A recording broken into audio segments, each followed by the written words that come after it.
many shots of Jäger. Too many shots of Jäger. Aujourd'hui, on se penche sur un artiste bien de chez nous, un artiste de la région, c'est Mimi the Clown. Ouais, Mimi the Clown comme Jeff Aerosol qui est un artiste pochoiriste de la région. Donc il est notamment connu pour son nez rouge et son clown. Donc voilà, c'est un artiste très engagé. Vous pouvez voir beaucoup de ses œuvres dans les rues de Lille et de la région. D'ailleurs, dans ma rue à Lille, il y a un pochoir de Mimi the Clown, j'en suis très fière. Allez, on regarde. Too many shots of Jäger. Too many shots of Jäger. Mimi the Clown, je suis street artiste. J'ai investi la rue au départ parce que je voulais pas remplir de dossiers. J'avais envie de peindre. En tant que jeune artiste, il n'y a personne qui voulait de moi.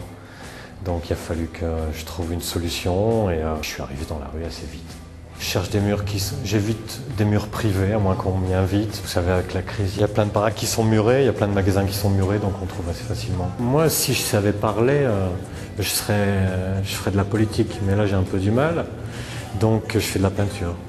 Évidemment que j'ai un message à faire passer, mon message avant tout politique, avant d'être artistique ou esthétique, quoi. Après j'y ai rajouté de l'esthétique, mais je pense avant tout pour mieux faire passer mon message politique. Qui est liberté, liberté, foutez-nous la paix, on est assez grand pour se débrouiller, sans vos conneries. Par rapport à la consommation, c'était un de mes premiers thèmes quand j'ai commencé la peinture, c'était le grand spectacle de la surconsommation. Que l'on mesure le bien-être des gens à sa façon de consommer, à ses achats. J'ai fait du cirque et j'ai été lanceur de couteaux. Mais un peu spécial parce que c'était que des couteaux à bourron. Donc il fallait vraiment que je lance fort pour que ça se plante et ça se plantait pas souvent.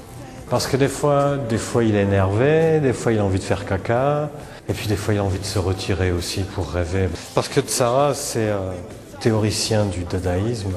Qui a écrit les manifestes du dadaïsme. Je pense que le dadaïsme est encore vivant, quoi. Le mouvement punk s'est inspiré du dadaïsme, c'est qu'une conséquence du dadaïsme. Et le clown est arrivé après, donc il est pas punk, il est pas dadaïste, mais il vient de là. Donc mon souhait avant de tout arrêter, à la fin, ce serait de réécrire le grand livre rouge.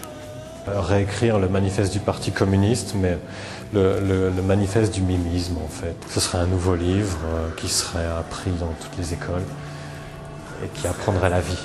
En ce qui concerne la musique, parce que la musique c'est un de mes moteurs, quoi, un de mes moteurs de création.